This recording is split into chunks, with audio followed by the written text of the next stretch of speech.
Guys इनकी ஒரு unboxing video பார்க்கலாம். இன்னைக்கு வாங்கியிருக்கிறது ஃபேஸ் ஹேர் எதுக்கும் கிடையாது. நம்ம ஹோமில் இருக்க ஒரு பார்ட்டை கவர் பண்ணி பார்க்கலாம் அப்படிங்கிற ஒரு ப்ராடக்ட் தான். அதுதான் வந்து லக்ஸுரியான விண்டோ கர்டெயின் வாங்கியிருக்கோம்.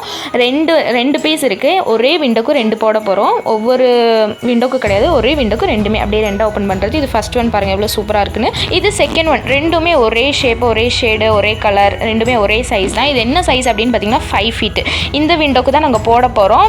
சைஸ் கரெக்டாக இருக்குமான்னு பயந்துட்டே இருந்தோம். பட் சூப்பராக இருக்குது. விண்டோ விட அதோட சைஸ் வந்து கொஞ்சம் லாங்காக தான் இருக்குது. இதுதான் சைஸு பாருங்கள், 150 cm 5 feet ஓடது. டோருக்கு, லாங் டோருக்கு எல்லாமே இருக்குது. இது கலர் 3 இருக்குது, ப்ரௌன், ப்ளூ, ரெட்டுன்ட்டு. நாங்கள் ப்ரௌன் எடுத்திருக்கோம். கொஞ்சம் நல்லா இருட்டாக இருக்கட்டும்ங்கிற மாதிரி ப்ரௌன் எடுத்திருக்கோம். இந்த ஸ்க்ரீன் போட்டோன்னே அந்த ரூம் எவ்வளோ டார்க் ஆயிடுச்சு அப்படிங்கிறது பாருங்கள். இதோட ரேட் என்னன்னு பார்த்தீங்கன்னா 257. இதோட சைஸ் நான் சொல்லிட்டேன் 5 feet. மெட்டீரியல் பாலிஸ்டர், டைப்புமே வந்து பாலிஸ்டர் செமி டிரான்ஸ்பரண்ட். சொன்ன மாதிரி ரொம்ப டிரான்ஸ்பரண்ட்டாக தான் இருக்குது. ஓகே, நல்லா தான் இருக்கும். நம்ம எப்படியா இருந்தாலும் மார்னிங் கொஞ்சம் விண்டோ ஓப்பன் பண்ணி தானே வைப்போம் காற்றுக்கு. அதனால் அந்த ஒரு ஐடியாவில் நாங்கள் இந்த மெட்டீரியலை ஆர்டர் பண்ணி எடுத்துட்டோம்.